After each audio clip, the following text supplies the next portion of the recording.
볼 하나님의 말씀은 요한복음 6장입니다. 요한복음 6장 1절부터 71절까지 우리 함께 읽고 같이 기도하고 나눌 텐데, 공급자, 공급의 주 예수님에 대해서 우리가 이 요한복음으로 보는 영적 실상 다섯 번째 시간 우리와 함께 나누겠습니다. 같이 요한복음 6장 1절부터 함께 읽겠습니다. 그 후에 예수께서 디베라의 갈릴리 바다 건너편으로 가시매 큰 무리가 따르니 이는 병자들에게 행하시는 표적을 보았음이로라. 예수께서 산에 오르사 제자들과 함께 거기 앉으시니 마침 유대인의 명절인 유월절이 가까운지라. 예수께서 눈을 들어 큰 무리가 자기에게로 오는 것을 보시고 빌립에게 이르시되 우리가 어디서 떡을 사서 이 사람들을 먹이겠느냐 하시니, 이렇게 말씀하심은 친히 어떻게 하실지를 아시고 빌립을 시험하고자 하심이라. 빌립이 대답하되 각 사람으로 조금씩 받게 할지라도 200데나리온의 떡이 부족하리이다. 제자 중 하나 곧 시몬 베드로의 형제 안드레가 예수께 여짜오되 여기 한 아이가 있어 보리떡 5개와 물고기 2마리를 가지고 있나이다. 그러나 그것이 이 많은 사람에게 얼마나 되겠사옵나이까. 예수께서 이르시되 이 사람들로 앉게 하라 하시니 그곳에 잔디가 많은지라. 사람들이 앉으니 수가 5,000명쯤 되더라. 예수께서 떡을 가져 축사하신 후에 앉아있는 자들에게 나눠주시고 물고기도 그렇게 그들의 원대로 주시니라. 그들이 배부른 후에 예수께서 제자들에게 이르시되 남은 조각을 거두고 버리는 것이 없게 하라 하시므로 이에 거두니 보리떡 5개로 먹고 남은 조각이 12바구니에 찼더라. 그 사람들이 예수께서 행하신 이 표적을 보고 말하되 이는 참으로 세상에 오실 그 선지자라 하더라. 그러므로 예수께서 그들이 와서 자기를 억지로 붙들어 임금으로 삼으려는 줄 아시고 다시 혼자 산으로 떠나가시니라. 저물매 제자들이 바다에 내려가서 배를 타고 바다를 건너 가버나움으로 가는데 이미 어두웠고 예수는 아직 그들에게 오시지 아니하셨더니 큰 바람이 불어 파도가 일어나더라. 제자들이 노를 저어 10여리쯤 가다가 예수께서 바다 위를 걸어 배에 가까이 오심을 보고 두려워하거늘 이르시되 내니 두려워하지 말라 하신대 이에 기뻐서 배로 영접하니 배는 곧 그들이 가려던 땅에 이르렀더라. 이튿날 바다 건너편에 서 있던 무리가 배 한 척 외에 다른 배가 거기 없는 것과 또 어제 예수께서 제자들과 함께 그 배에 오르지 아니하시고 제자들만 가는 것을 보았더니, 그러나 디베라에서 배들이 주께서 축사하신 후 여럿이 떡 먹던 그곳에 가까이 왔더라. 무리가 거기에 예수도 안 계시고 제자들도 없음을 보고 곧 배들을 타고 예수를 찾으러 가버나움으로 가서 바다 건너편에서 만나 랍비여 언제 여기 오셨나이까 하니, 예수께서 대답하여 이르시되 내가 진실로 진실로 너희에게 이르노니 너희가 나를 찾는 것은 표적을 본 까닭이 아니요 떡을 보고 배부른 까닭이로다. 썩을 양식을 위하여 일하지 말고 영생하도록 있는 양식을 위하여 하라. 이 양식은 인자가 너희에게 주리니 인자는 아버지 하나님께서 인치신 자니라. 그들이 묻되 우리가 어떻게 하여야 하나님의 일을 하오리이까. 예수께서 대답하여 이르시되 하나님께서 보내신 일을 믿는 것이 하나님의 일이니라 하시니, 그들이 묻되 그러면 우리가 보고 당신을 믿도록 행하시는 표적이 무엇이니까 하시는 일이 무엇이니까. 기록된 바 하늘에서 그들에게 떡을 주어 먹게 하였다 함과 같이 우리 조상들은 광야에서 만나를 먹었나이다. 예수께서 이르시되 내가 진실로 진실로 너에게 이르노니 모세가 너에게 하늘로부터 떡을 준 것이 아니라 내 아버지께서 너에게 하늘로부터 참 떡을 주시나니 하나님의 떡은 하늘에서 내려 세상에 생명을 주는 것이니라. 그들이 이르되 주여 이 떡을 항상 우리에게 주소서. 예수께서 이르시되 나는 생명의 떡이니 내게 오는 자는 결코 줄이지 아니할 터이요 나를 믿는 자는 영원히 목마르지 아니하리라. 그러나 내가 너희에게 이르기를 너희는 나를 보고도 믿지 아니하는도다 하였느니라. 아버지께서 내게 주시는 자는 다 내게로 올 것이요 내게 오는 자는 내가 결코 내쫓지 아니하리라. 내가 하늘에서 내려온 것은 내 뜻을 행하려 함이 아니요 나를 보내신 이의 뜻을 행하려 함이니라. 나를 보내신 이의 뜻은 내게 주신 자 중에 내가 하나도 잃어버리지 아니하고 마지막 날에 다시 살리는 이것이니라. 내 아버지의 뜻은 아들을 보고 믿는 자마다 영생을 얻는 이것이니 마지막 날에 내가 이를 다시 살리리라 하시니라. 자기가 하늘에서 내려온 떡이라 하심으로 유대인들이 예수에 대하여 수군거려 이르되 이는 요셉의 아들 예수가 아니냐. 그 부모를 우리가 아는데 자기가 지금 어찌하여 하늘에서 내려왔다 하느냐. 예수께서 대답하여 이르시되 너희는 서로 수군거리지 말라. 나를 보내신 아버지께서 이끌지 아니하시면 아무도 내게 올 수 없으니 오는 그를 내가 마지막 날에 다시 살리리라. 이 선지자의 글에 그들이 다 하나님의 가르치심을 받으리라 기록되었은즉 아버지께 듣고 배운 사람마다 내게로 오느니라. 이는 아버지를 본 자가 있다는 것이 아니니라. 오직 하나님에게서 온 자만 아버지를 보았느니라. 진실로 진실로 너에게 이르노니 믿는 자는 영생을 가졌나니 내가 곧 생명의 떡이니라. 너희 조상들은 광야에서 만나를 먹었어도 죽었거니와 이는 하늘에서 내려오는 떡이니 사람으로 하여금 먹고 죽지 아니하게 하는 것이니라. 나는 하늘에서 내려온 살아있는 떡이니 사람이 이 떡을 먹으면 영생하리라. 내가 줄 떡은 곧 세상의 생명을 위한 내 살이니라 하시니라. 그러므로 유대인들이 서로 다투어 이르되 이 사람이 어찌 능히 자기 살을 우리에게 주어 먹게 하겠느냐. 예수께서 이르시되 내가 진실로 진실로 너희에게 이르노니 인자의 살을 먹지 아니하고 인자의 피를 마시지 아니하면 너희 속에 생명이 없느니라. 내 살을 먹고 내 피를 마시는 자는 영생을 가졌고 마지막 날에 내가 그를 다시 살리리니 내 살은 참된 양식이요 내 피는 참된 음료로다. 내 살을 먹고 내 피를 마시는 자는 내 안에 거하고 나도 그의 안에 거하나니 살아계신 아버지께서 나를 보내심에 내가 아버지로 말미암아 사는 것 같이 나를 먹는 그 사람도 나로 말미암아 살리라. 이것은 하늘에서 내려온 떡이니 조상들이 먹고도 죽은 그것과 같지 아니하여 이 떡을 먹는 자는 영원히 살리라. 이 말씀은 예수께서 가버나움 회당에서 가르치실 때에 하셨느니라. 제자 중 여럿이 듣고 말하되 이 말씀은 어렵도다. 누가 들을 수 있느냐 한데 예수께서 스스로 제자들이 이 말씀에 대하여 수군거리는 줄 아시고 이르시되 이 말이 너희에게 걸림이 되느냐. 그러면 너희는 인자가 이전에 있던 곳으로 올라가는 것을 본다면 어떻게 하겠느냐. 살리는 것은 영이니 육은 무익하니라. 내가 너희에게 이른 말은 영이요 생명이라. 그러나 너희 중에 믿지 아니하는 자들이 있느니라 하시니 이는 예수께서 믿지 아니하는 자들이 누구며 자기를 팔 자가 누구인지 처음부터 아심이로라. 또 이르시되 그러므로 전에 너희에게 말하기를 내 아버지께서 오게 하여 주지 아니하시면 누구든지 내게 올 수 없다 하였노라 하시니라. 그때부터 그의 제자 중에서 많은 사람이 떠나가고 다시 그와 함께 다니지 아니하더라. 예수께서 12제자에게 이르시되 너희도 가려느냐. 시몬 베드로가 대답하되 주여 영생의 말씀이 주께 있사오니 우리가 누구에게로 가오리이까. 우리가 주는 하나님의 거룩하신 자인 줄 알고 믿고 알았사옵나이다. 예수께서 대답하시되 내가 너희 12를 택하지 아니하였느냐. 그러나 너희 중에 한 사람은 마귀니라 하시니 이 말씀은 가룟 시몬의 아들 유다를 가리키심이라. 그는 12 중에 하나로 예수를 팔 자로라. 아멘. 하나님 감사와 영광을 올려드립니다. 오직 주님만이 만물의 창조주 되시고 구원자 되시고 역사의 주권자 되십니다. 주님만이 영원한 생명을 주시는 분이십니다. 주님 영광 받으시고 우리로 하여금 그 영적 실상 가운데 온전히 깨어서 주님과 함께 주님의 인도하심을 따라 나아가게 하여 주시옵소서. 감사드리며 예수 그리스도 예수와 마시 이름으로 기도드렸습니다. 아멘. 이 요한복음 6장에는 우리가 거의 대다수의 이제 크리스천들, 이제 아주 초기 크리스천들만 아니면은 거의 대다수, 그리고 크리스천이 아닌 사람들까지도 덜어 알고 있는 그 오병이어 기적의 사건이 나타나 있어요. 그래서 오병이어 기적의 사건으로 시작을 해가지고 마지막에 그 주님께서 자신이 생명의 떡이라고 말씀하신 그 말씀에 대하여서 걸린 그 사람들이 이제 떠나가는 그러한 내용으로 이제 마지막에 이어지게 되는데 60절부터 이렇게 나오죠. 제자 중 여럿이 듣고 말하되 이 말씀은 어렵도다. 누가 들을 수 있느냐 한데 예수께서 스스로 제자들이 이 말씀에 대하여 수군거리는 줄 아시고 이르시되 이 말이 너희에게 걸림이 되느냐.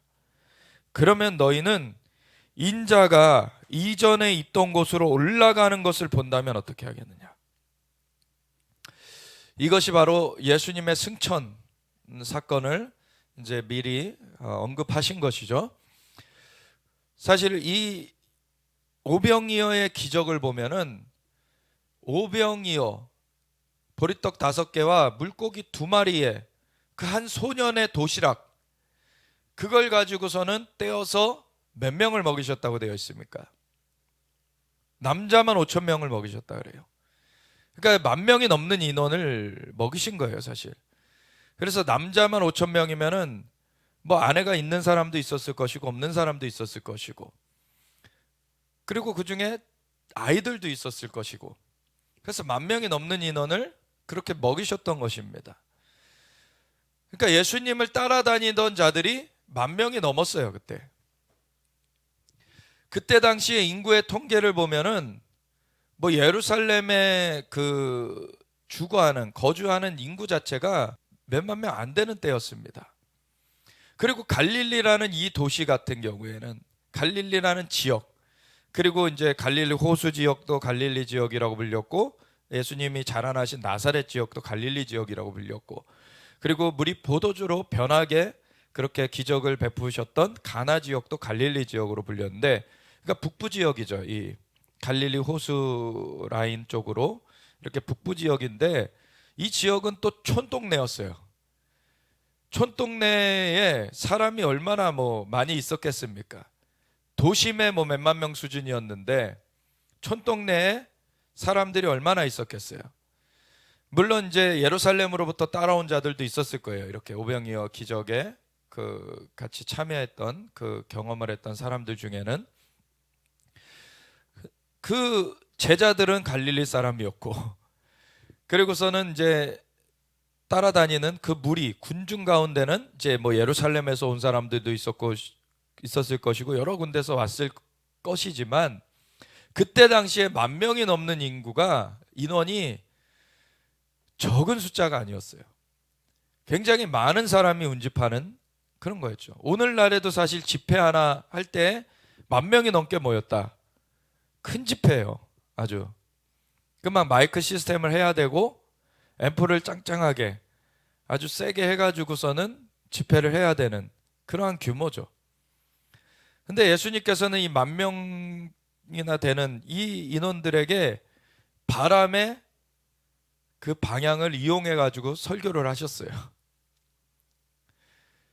왜냐하면 이 자연계를 만드신 분이 주님이시기 때문에 이 모든 속성들을 잘 아시죠. 그 모든 그 역사가 어떻게 진행되는지가 주님 안에는 진짜 손바닥 아니에요. 그것이.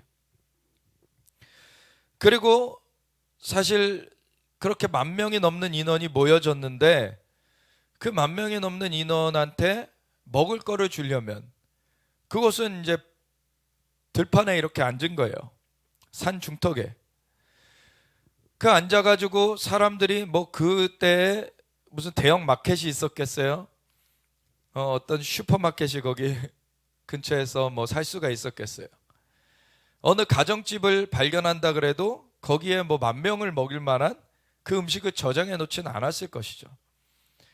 그러니까 이 사람들을 위하여서 어떻게 해야 되겠느냐? 이 사람들을 어떻게 이렇게 먹일 수 있겠느냐라고 빌립한테 먼저 질문을 하시죠. 근데 예수님께서는 이미 어떻게 하실지가 다 방법이 있으신 분이세요. 근데 빌립을 시험하고자 합니다. 그거는 템테이션이 아니죠. 우리나라 말로는 템테이션의 그 유혹이라고 번역되는 것도 시험이라고도 번역하고 그래서 헷갈리기도 하는데, 주님께서는 다른 의도를 갖고서는 사람을 넘어뜨릴 수 있는 그러한 말을 하시는 분이 아니죠. 주님께서는 그 배움을, 가르침을 주시고 사람들로 돌이키게 하는 그러한 일을 위하여서 주님께서 말씀을 하시는데, 그 또 어떤 한편으로는 그 사람 속에 있는 죄가 드러나게 하나님께서 말씀하실 때도 있어요. 그래서 그 허구를 드러내시는, 그냥 폭로하시는 말씀. 그런 때는 아프죠. 그것 때문에 근데 저항하기도 하고 사람들이 그렇지만, 사실 그걸 인정하고서 돌이키는 것이 은혜예요. 왜냐하면 그거를 부정한다고 해서 내 안에 그것이 없어지는 것이 아니죠. 그것을 인정하고 내어버릴 때 없어지는 것입니다. 근데 스스로 이것을 처리할 수 없기 때문에 주님의 도우심을 구하는 거예요. 근데 주님께서 이걸 비춰주실 때는 도와주시겠다는 것입니다. 그래서 주님께서 이미 다 알고 계시는데, 아직 때가 되지 않았으면은 그거를 비춰주시지도 않아요, 사실은. 그건 왜냐하면 그 사람이 아직 그럴 마음이 없을 때, 아직 그럴 만한 또 그 성숙함이 아직 없을 때에는 주셔도 그 사람이 그것을 할 수가 없죠. 하지 않아요, 또. 그런데 그 때로 이제 들어가면은 비춰주시는 때가 와요. 그 영역에 대해서. 그러면 비춰주시면은 그건 하나님의 은혜인 줄 아셔야 되는 것입니다. 하나님께서 그걸 나한테서 자유케 하시려는구나. 그래서 나를 그것에서부터 자유케 하시려는구나. 그래서 그것을 이미도 하나님은 알고 계셨지만 그때 비춰주시는 것이 하나님께서는 뭐 몰랐던 것 이제 알았다라고 주님께서 그렇게 하시는 것이 아니죠. 이미 알고 있었던 것, 그렇지만 그것을 그대로 갖고 있는 그 상황 가운데서 아직 그것을 처리할 단계가 되어지지 않기 때문에 그냥 뒀던 것, 그렇지만 그것이 처리되지 않으면은 자유케 되지 못하는 것. 하나님은 모든 걸 아십니다. 그런데 그것이 그 사람에게 처리가 될 수 있는 그 단계에 왔을 때에 비춰주시는 거죠. 그리고서는 그것을 솔직하게 인정을 하고서는 주님 앞에 그것을 내어드리면 주님께서 그것을 제거해 주시는 것입니다. 그리고 주님은 미쁘시고 의로우사 우리가 죄를 자백하면 우리의 죄를 기억지도 아니하신다. 아예 죄를 지은 적이 없었던 것으로 새롭게 하시는 것입니다. 아멘. 이게 얼마나 놀라운 것입니까? 하늘에는 사실 생명책도 있고요, 책들도 있어요.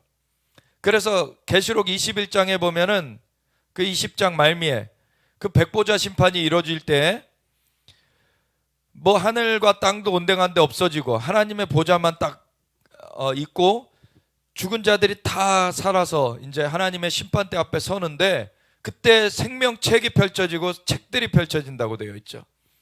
생명책은 그 구원을 얻었냐 못 얻었냐, 주님께 속하였나 안 속했냐, 그거를 속한 사람들만 기록하는 그 인명부죠. 그래서 하나님 나라, 하나님의 그 백성으로서 속하여진 사람들만 거기에 기록되기 때문에 생명책에 있는 사람만 영원한 하나님의 나라에 거할 수 있고, 그렇지 않은 사람은 영원한 형벌로 가게 돼 있는 그 두 가지가 나눠지는 게 생명책이에요. 그런가 하면 책들에는 각 사람의 행위가 기록되어 있다고 되어 있어요. 각 사람의 삶, 각 사람의 삶 가운데 어떠한 열매를 맺었는지, 좋은 열매도 기록되어 있고 나쁜 열매도 기록되어 있어요. 그걸 가지고 상급을 얻든지 형벌을 더 받든지 이것이 판결이 된다는 거예요. 근데 우리가 살면서 사실 예수님을 믿기 전에도 많은 그 어둠의 일들이 있었고, 예수님을 믿고 나서도 성화되어 가는 과정 가운데 아직 미숙하여서 저지르는 또 그 죄들도 있어요. 근데 그거를 예수님께서 비춰주셔서, 이제 성령님께서 비춰주셔서 알게 하셨을 때 그것을 고백하고 주님께 회개하여서 그걸 내어드리게 되면, 요한일서에 보면은 우리가 죄를 없다고 하면은 그건 거짓말하는 것이다, 분명히 고백을 해요. 그 얘기를 지적을 해요. 근데 우리가 죄가 있는 존재입니다.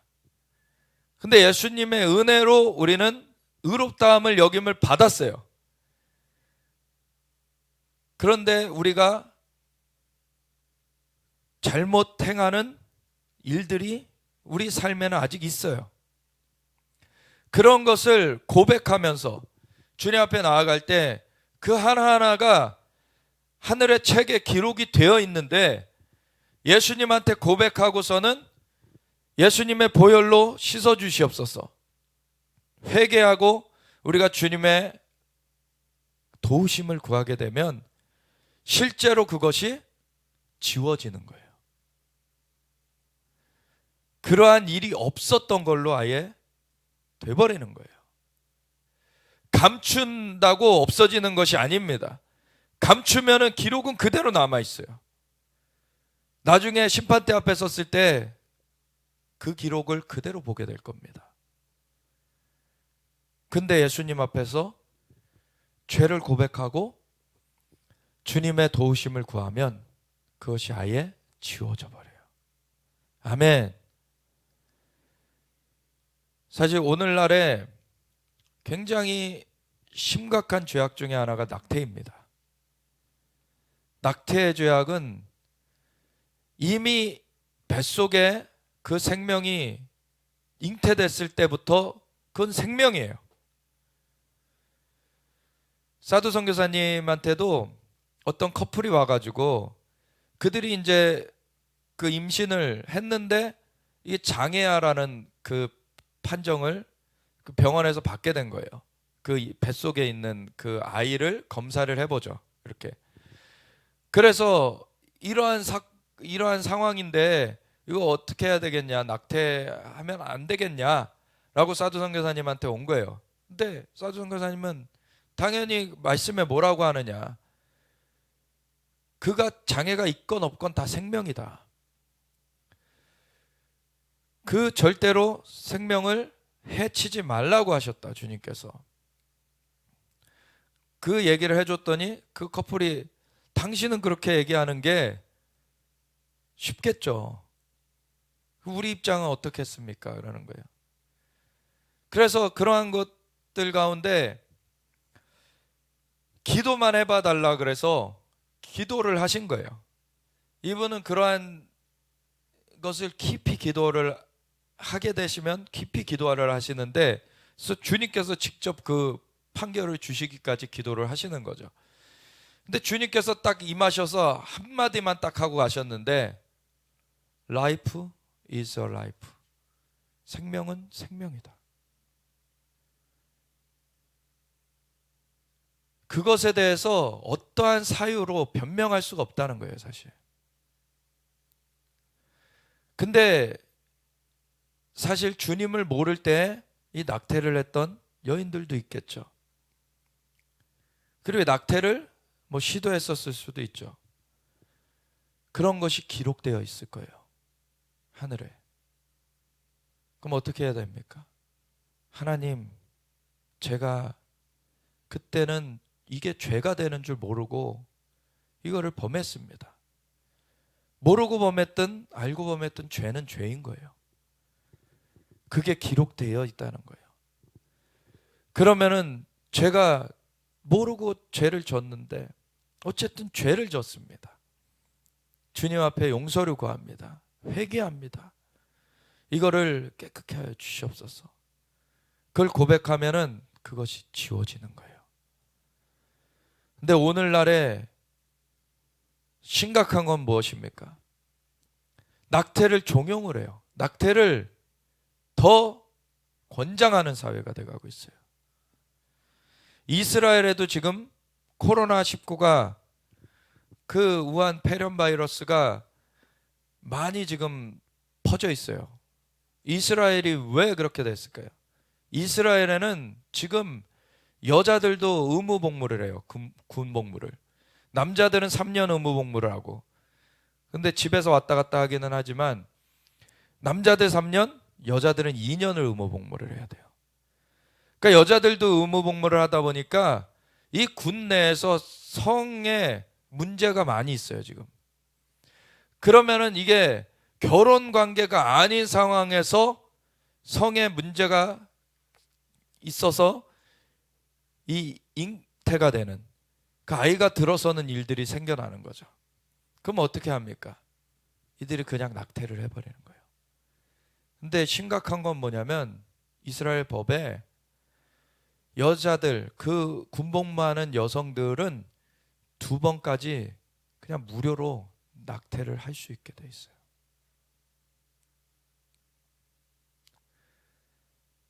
이번에 코로나 사태가 막 퍼질 때 사도 선교사님 주님의 방문을 받고서 들으셨던 것이 이 코로나, 거기에 무슨 여러 가지 요소들이 또 있겠지만, 그리고 하나님께서 이 병을 만들어서 주신 건 아니죠.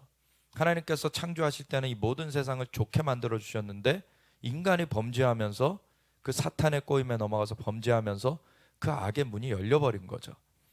그래서 이 땅 가운데 질병과 고통과 가난과 저주와 그런 죽음이 있게 됐는데, 그런 것 가운데서 이 코로나 사태가 펼쳐진 가운데 하나님께서는 그냥 허용하신 것. 하나님은 막으려면 뭐든 막으실 수 있는 분이신데, 모든 걸 바꾸실 수 있는 분이신데 왜 허용해 놓으셨냐? 그거는 인간의 악 때문에 그런 거죠. 인간이 피 흘리기 좋아했기 때문에, 다른 생명을, 새로운 생명을 죽이는 것을 서슴없이 했기 때문에 그러한 자들의 생명이 왜 존중받아야 됩니까? 다른 생명을 죽이는 생명이 자신의 생명은 왜 존중받아야 됩니까?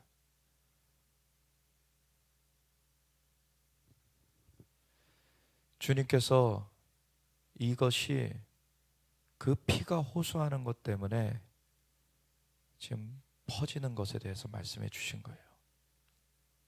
중국에서는 낙태를 많이 했어요. 산하 제한을 했죠. 인구수가 너무 늘어나니까. 산하 제한을 하니까 어떻게 합니까? 그 관계하면서 들어서 아이를 그냥 죽여버리는 거죠.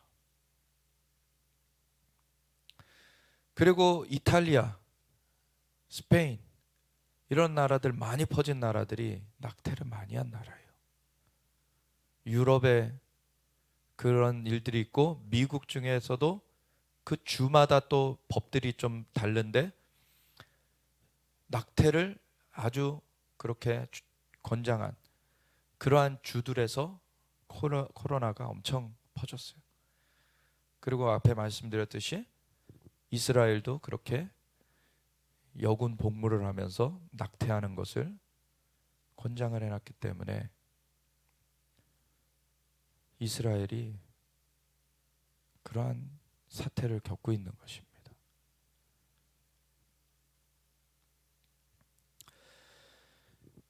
생명이라는 것, 하나님은 생명의 하나님이십니다. 하나님께서 생명을 부여하셨어요. 근데 그걸 가지고 어떻게 살아갈 것인가는 각자의 이제 선택이 있어요. 근데 그 생명의 공급자, 생명의 근원이 되시는 분이 하나님이시기 때문에 우리가 하나님을 의지하고 서면은 그 생명 가운데 사는 것이고, 하나님을 등지고 살면 생명을 떠나게 되는 것이죠.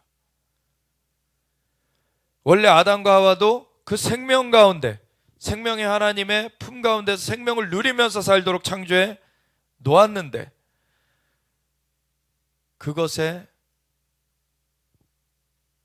거하기를 놓쳐버렸죠.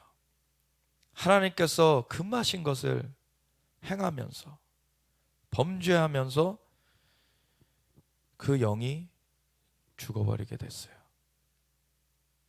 영이 죽으니까 공급망이 끊어져 버렸죠. 하나님께로부터의. 그러니까 자연적인 몸도 죽음을 겪게 되는 거예요. 여기 보면은 오병이어의 얘기로부터 시작을 해서 예수님이 생명의 떡이라는 얘기로 진행이 되어지는데, 오병이어의 기적은 자연적인 것을 사람들이 경험을 했어요. 그 배후에는 초자연적인 역사가 있었죠. 그렇지만 그 떡, 그리고 물고기, 이거는 자연적으로 사람들한테 만져졌고 먹어진 거예요. 근데 이것이 근원적인 것이 아니죠. 우리에게는 자연적인 몸이 있기 때문에 자연적으로 먹는 게 필요해요.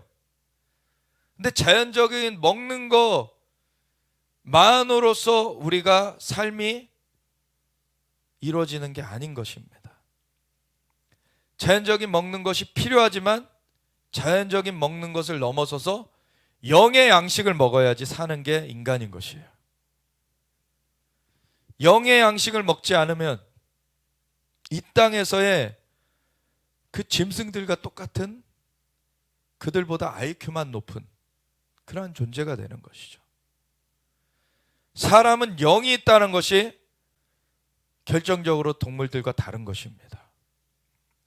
그것이 원래 하나님의 형상을 우리에게 부여해 주신 것인데, 하나님과 함께하는 하나님의 그 공급하심 가운데서, 그냥 주님의 품 가운데서 우리가 하나님의 은총을 누리면서 살 수 있게끔 인간을 만들어 놓으셨는데, 하나님이 딱 하나 금한 것, 그것을 반역자인 마귀의 꼬드김을 따라서 죄를 범했을 때, 그때 인간은 그 영이 어둠 가운데 사로잡히게 되었고 영적 죽음이 이루어지며 이 영의 공급을 끊어지게 되니까 이제 자연적인 죽음도 겪게 되었어요. 우리가 예수님을 영접해서 영이 거듭나지는, 되살려지는 그 삶이 되었어도 아직 육신은 회복이 되진 않았어요. 그렇지만 영의 공급망은 새롭게 된 것이죠. 그런 가운데 우리의 자연적인 삶이 주님을 믿는 삶으로 그대로 맞춰지게 되면, 그 다음에 이 죽을 몸도 너희 안에 거하시는 그리스도의 영이 다시 살리시리라. 아멘. 이 몸도 다시 살리시는 그날이 옵니다.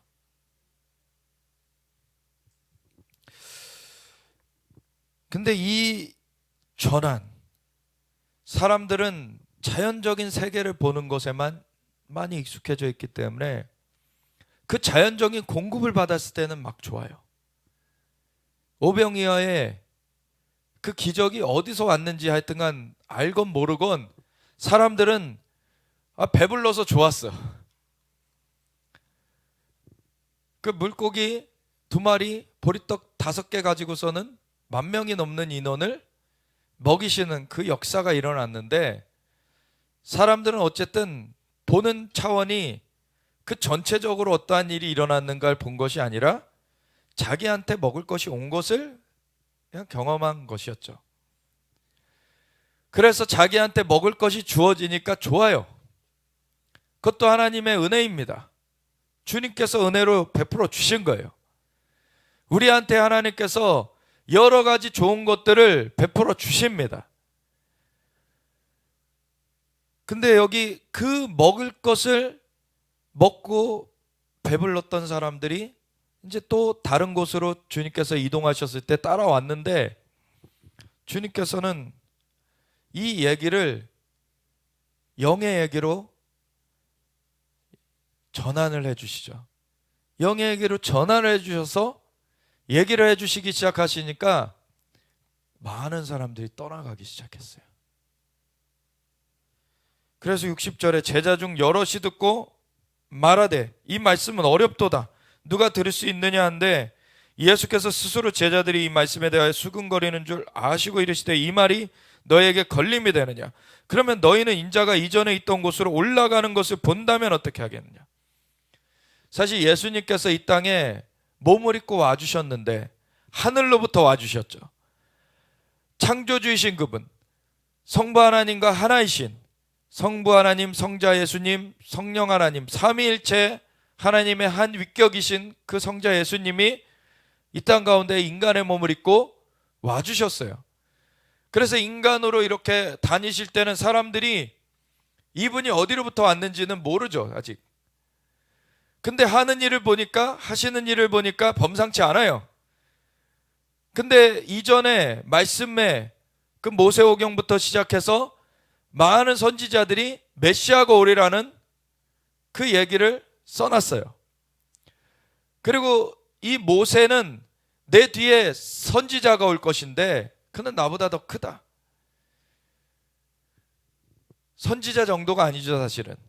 하나님의 아들이신, 하나님과 한 분이신 분이신데 그 메시아가 올 것에 대해서 그렇게 이미 모세오경부터 선지서 계속해서 예언되어 왔던 것이 있어서 이 주님께서 행하시는 일을 볼 때 이분이 메시아이실 수 있겠다, 이분이 구원자이실 수 있겠다 라고 하는 기대를 걸게 된 거죠, 사람들이.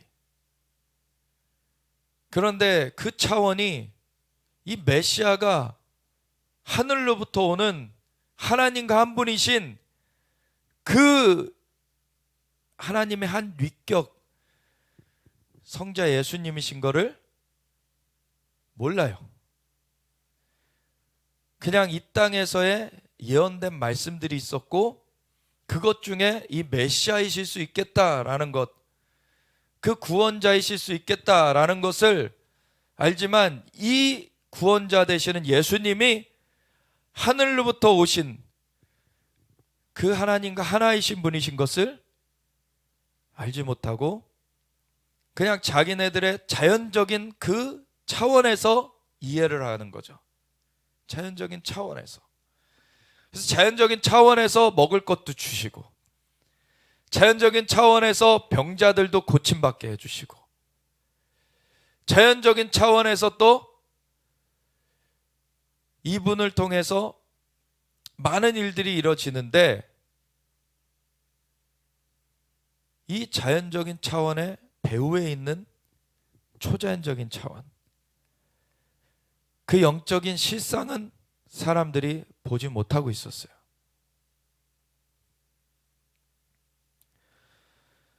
근데 이 주님께서 하늘로부터 왔다는 것을 계속 거듭거듭 말씀하셨어요. 하나님과 하나이라는 것을 또 말씀해 주셨고 마지막에는 그것 때문에 오히려 신성모독으로 몰려서 십자가를 지시게 됐죠. 근데 그것이 하나님의 또 계획하심이었어요. 십자가 대속으로 말미암아 그 피로 인간의 죄값이 대신 갚아지게 하시는 것. 그런데 그분은 부활하셨습니다. 그리고 40일 동안 사람들에게 나타나 보이셨어요. 그리고 40일 후에 승천하실 때에 그곳에 그것을 보는 자가 500명이 있었습니다. 직접 승천하는 것을 보았어요. 자연적인 눈으로도 그대로 보였던 것입니다, 그때. 그래서 자연적인 차원에서도 승천하는 것도 봤어요. 여기서 말씀하시듯이 그러면 너희는 인자가 이전에 있던 곳으로 올라가는 것을 본다면 어떻게 하겠느냐.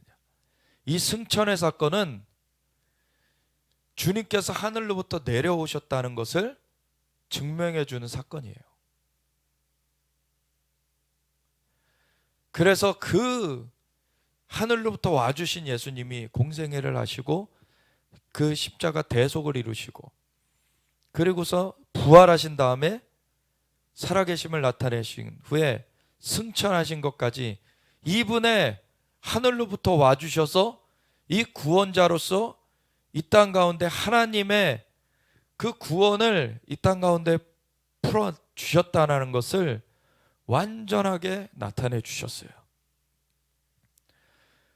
그리고서는 승천하시기 전에 예수님께서는 너희는 아버지께서 약속하신 바 위로부터 능력으로 입혀지기까지 성령이 임하시기까지 너희는 이 성에 유하라. 오직 성령이 너희에게 임하시면 너희가 권능을 받고 예루살렘과 온 유대와 사마리아 땅끝까지 이르러 내 증인이 되리라. 그 성령님이 임하시는 사건, 길은 내가 열어놨는데 그 길로 성령님이 임하시면 너희에게 권능이 임한다. 그래서 너희가 주님의 인도하심을, 하나님의 인도하심을 따라 나아갈 수 있게 된다. 아멘. 그것이 되어지면 너희가 열방으로 땅끝까지 나아갈 수 있다.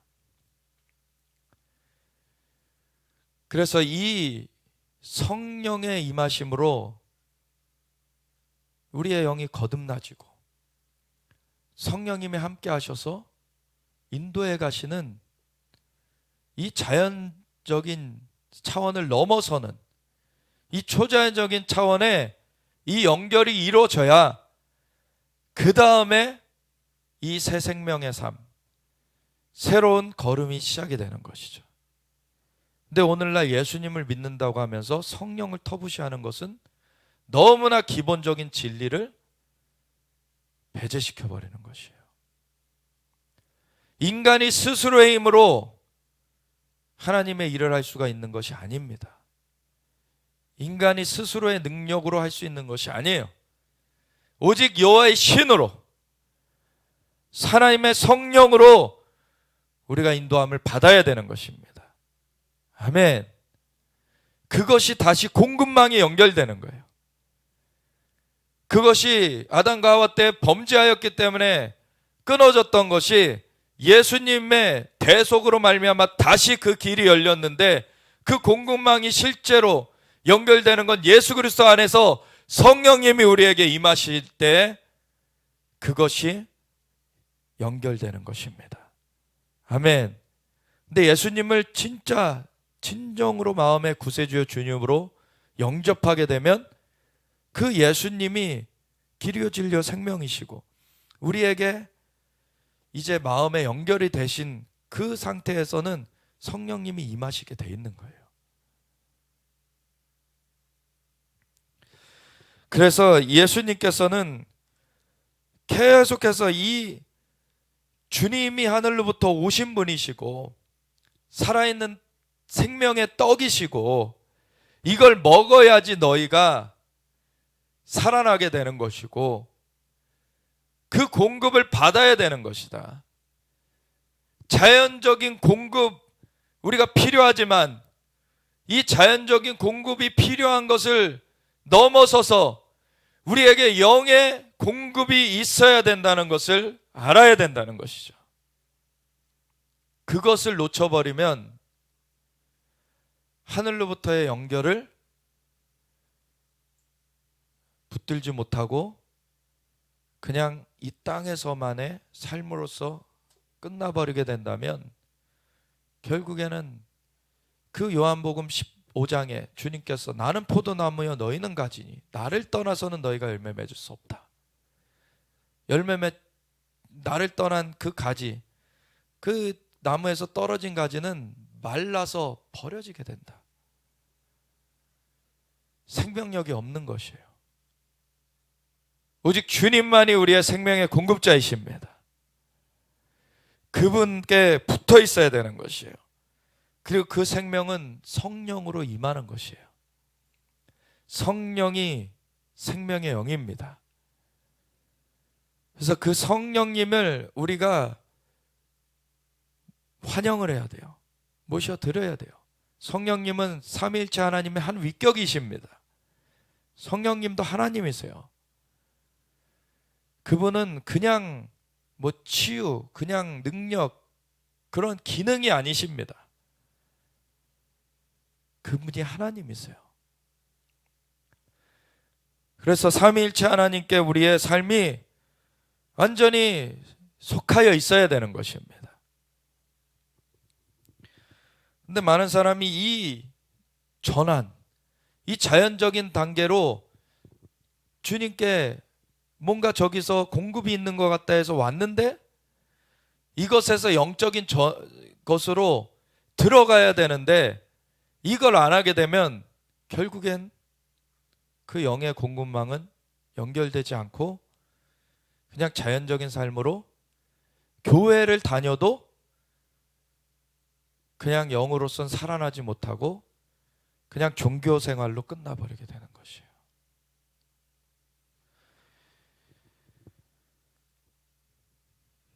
살리는 것은 영이니 육은 무익하니라. 살리는 것은 영입니다. 영으로서 우리가 살림을 받는 것이고 영으로서 인도하심을 받아야지 우리가 생명을 누리는 것입니다. 내가 너에게 이른 말은 영이요 생명이라. 아멘. 주님의 말씀으로 우리에게 영이요 생명의 역사가 일어나는 것입니다. 주님의 말씀과 주님의 영은 함께 가요. 주님의 말씀과 성령님이 함께 가십니다. 그래서 그 주님의 말로써 진리를 알지니 진리가 너희를 자유케 하리라. 그 진리 가운데 생명이 있고 자유가 있는 것입니다.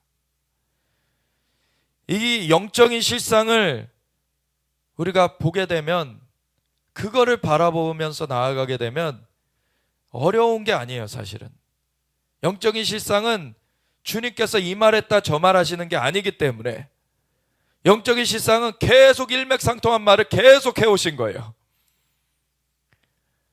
근데 자연계에서 이 자연적인 차원에서만 머물러 가지고 그거를 자꾸 판단하려고 하니 사람들이 이해할 수가 없는 것입니다. 영의 일은 영으로서 분별하는 것이라 그러셨어요. 영으로서 거듭나서 영이 다시 살아나져야지만 이 영의 일을 알 수가 있어요. 근데 이 두 세계를 연결하시는 분이 예수님이시죠. 그래서 에베소서 1장 10절에 하늘에 있는 것이나 땅에 있는 것이나 예수 그리스도 안에서 통일되게 하려 하시는 것이 하나님의 뜻이라고 말씀하세요. 그리고 예수 그리스도 안에서 하늘의 모든 신령한 복으로 우리에게 복 주시길 원하신다고. 우리를 자녀 삼아 주셨어요. 우리에게 모든 공급을 주시길 원하세요. 그 공급망은 예수님이십니다. 예수님 외에는 다른 길이 없어요. 근데 종교 생활하는 사람들은 예수 외에도 구원의 길이 있다라고 하는 말도 안 되는 소리를 하게 되는 것이죠. 그런 자들에게는 생명이 없습니다. 그것이 드러나고 있는 거예요. 예수님 외에는 다른 길이 없습니다. 예수님만이 구원자이십니다. 예수님만이 생명의 주님이세요. 아멘. 근데 사람들이 그러나 너희 중에 믿지 아니하는 자들이 있느니라 하시니, 이는 예수께서 믿지 아니하는 자들이 누구며 자기를 팔 자가 누구인지 처음부터 아심이로라. 사실 예수님은 가룟 유다가 자기를 팔 것에 대해서도 아셨어요. 근데 12 제자 중에 같이 다니게 하셨죠. 그리고 사실 가룟 유다를 냉대하셨던 것이 아니에요. 끝까지 사랑하셨어요. 근데 가룟 유다는 자기의 길로 가버렸어요. 예수님이 가룟 유다를 너무 안타까워하셨죠. 저 자는 낫지 아니하는 것이 더 좋을 뻔하였다. 지옥으로 그냥 가버렸기 때문에. 가룟 유다 얼마나 안타깝습니까? 주님의 바로 옆에서 같이 하는 그 12 제자 중에 들어갔었는데 그거를 떠나서 지옥으로 가버렸어요.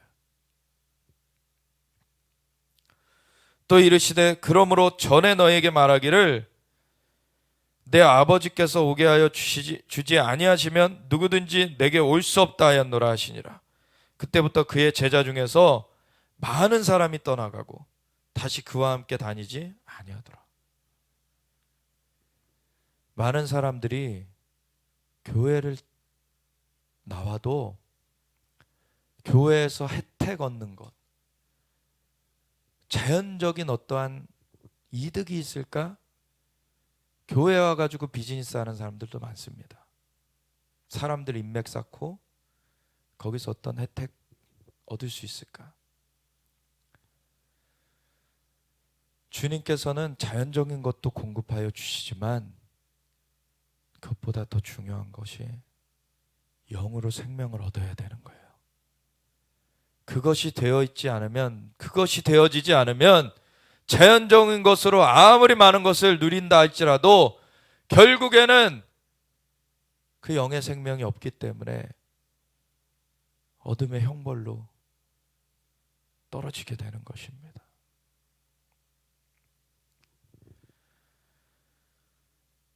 이 코로나 사태를 겪으면서 이러한 실상들이 많이 드러나지고 있어요.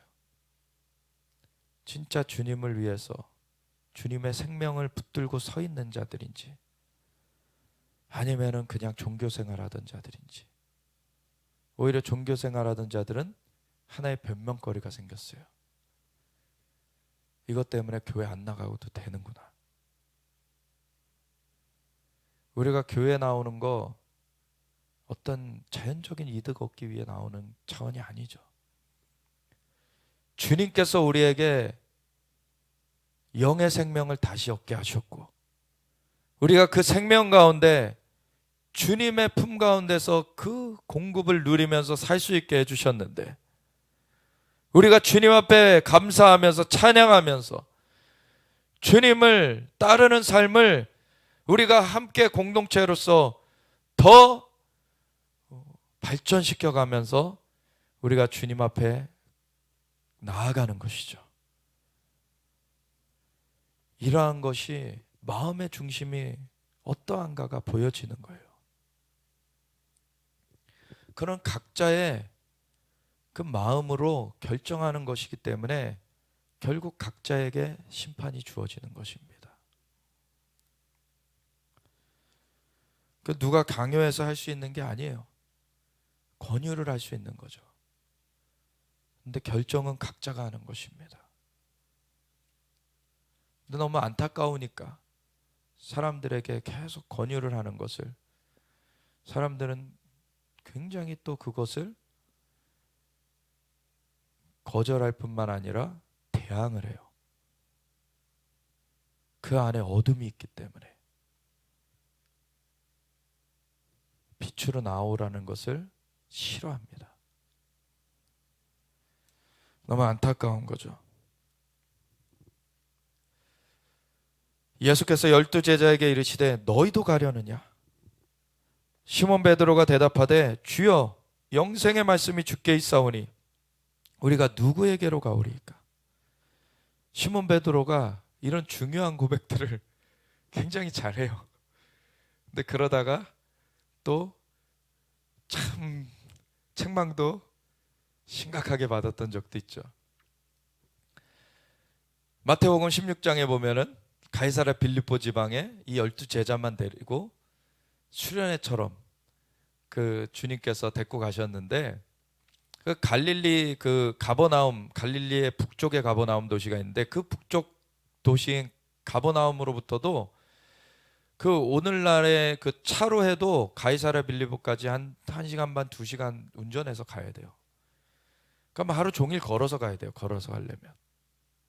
그런 지역에 데리고 가셔서 제자들을 딱 두시고서는 물어보시는 거예요. 그때도 지금도 가면은 거기 이렇게 그 암벽을 이렇게 깎아서 신전, 판신이라고 고대 농경신으로 그 가나안 족속들이 숭상했던 그러한 판신의 신전이 있어요.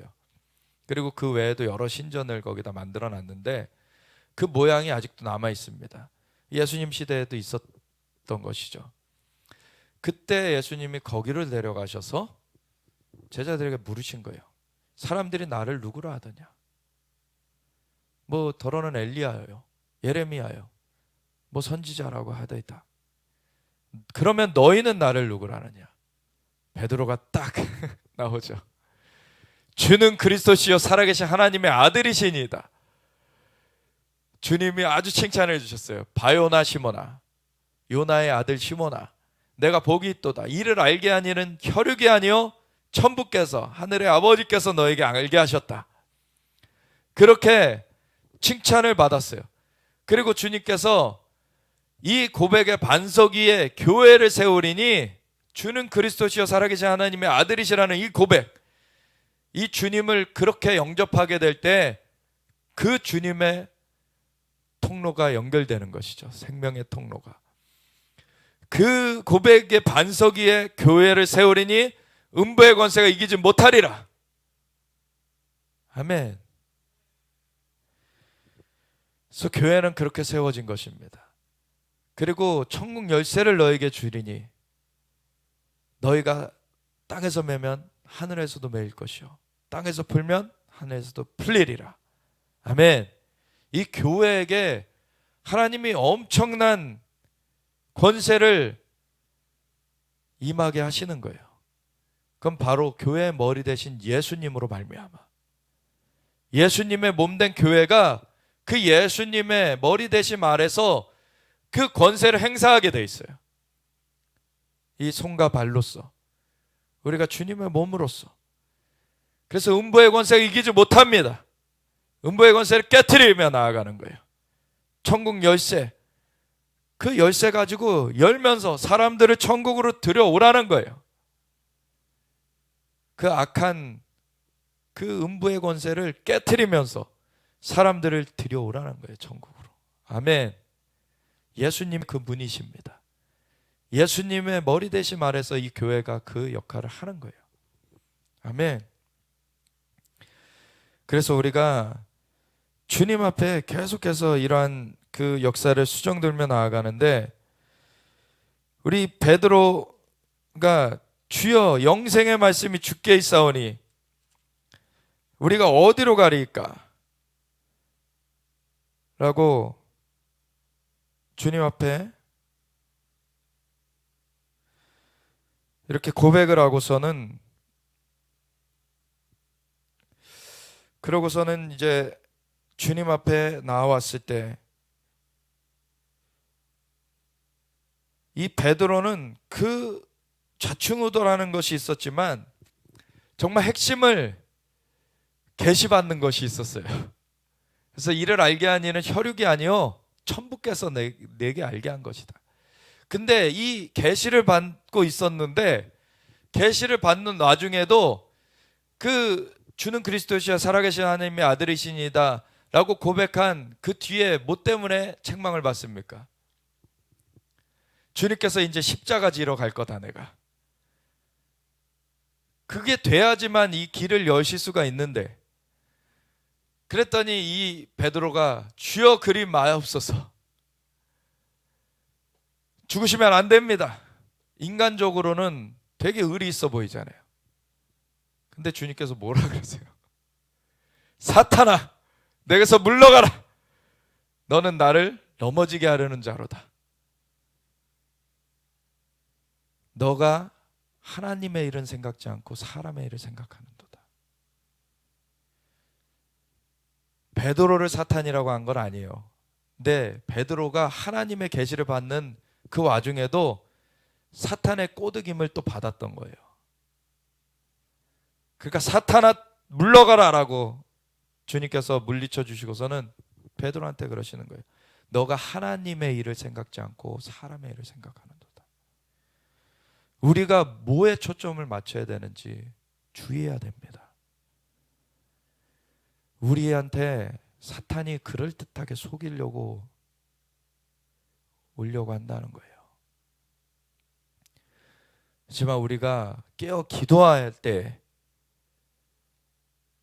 우리가 예수님 안에서 거하면서 성령님의 운행하신 가운데 덮여 있을 때에 우리는 그러한 미혹 가운데 노출되지 않고 우리는 굳건히 설 수 있는 것입니다. 아멘. 그래서 베드로도 좌충우돌했지만 나중에 성령님이 임하시고 나서는 그렇지 않았어요. 굳건하게 계속해서 주님의 영광 가운데 전진했습니다. 아멘. 우리가 주는 하나님의 거룩하신 자인 줄 믿고 알았사옵나이다. 예수께서 대답하시되 내가 너희 12를 택하지 아니하였느냐? 그러나 너희 중에 한 사람은 마귀니라 하시니, 이 말씀은 가롯 시몬의 아들 유다를 가리키심이라. 그는 12 중에 하나로 예수를 팔자로라. 주님이 이미 다 아셨어요.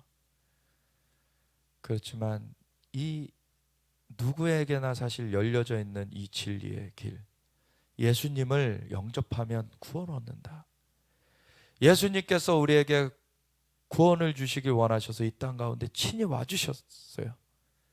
그래서 예수님을 주는 그리스도시여 살아계신 하나님의 아들이신다 고백하며 주님을 구세주여 주님으로 예수님을 영접하면 그 하늘 길이 우리 안에 열려진 것이죠. 그 생명의 길이 열려져 있습니다. 그리고 그 안에서 성령님이 운행하십니다. 우리의 영을 살려주셨고 우리와 함께하고 계십니다. 아멘. 그리고 성령의 충만함을 구하라는 거예요. 이제 성령님께서 우리를 완전 사로잡으실 수 있도록, 우리가 성령님께 완전 잠길 수 있도록. 아멘. 그래서 우리가 다른 생각으로 삐져나가지 않도록, 그래야 주님 안에서의 완전한 공급과 그 보호하신 가운데 있게 되는 것입니다. 그래서 너희는 술 취하지 말라. 이는 방탕한 것이니 성령의 충만함을 받으라. 아멘. 자연적인 것으로 그 자극을 쫓아가는 것을 금하고 영적인 그 주님의 공급을, 그거를 계속해서 구하면서 주님 안에서 잠겨서 우리의 삶이 나아가기 원하시는 겁니다.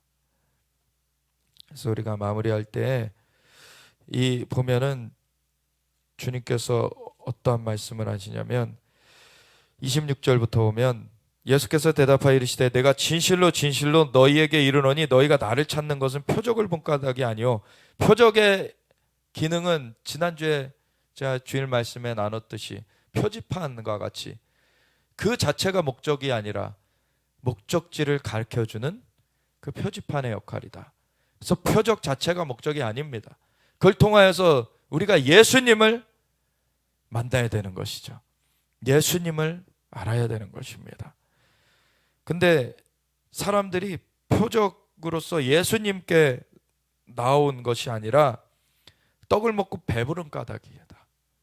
그냥 자연적인 것 때문에 예수님께 나온 그런 상황이었던 거예요. 썩을 양식을 위하여 일하지 말고 영생하도록 있는 양식을 위하여 하라. 이 양식은 인자가 너희에게 주리니 인자는 아버지 하나님께서 인치신 자니라. 아멘. 그래서 오직 인증받은 것, 그걸 통해서 해야지만 합법적으로 그 일들을 할 수 있는 거잖아요. 국가적으로도. 근데 하나님 나라에서는 하나님께서 이 통로로 인치신 거는 예수님뿐이 없어요. 예수님 외에 다른 길은 불법입니다. 예수님만 합법이에요. 그리고 그것을 할 수 있는 능력도 예수님뿐이 없어요. 예수님만이 그 일을 행하셨어요. 십자가 대속은 예수님만이 이루셨습니다. 그리고 부활하셨습니다. 승천하시면서 다시 하늘로 올라가셨어요. 하늘로부터 내려오셔서 그 모든 대가도 지불해 놓으시고 부활하신 다음에 하늘로 올리신 예수님이 누구든지 예수님을 구세주 주님으로 믿는 자들 영생을 얻게 하시는 것입니다. 아멘.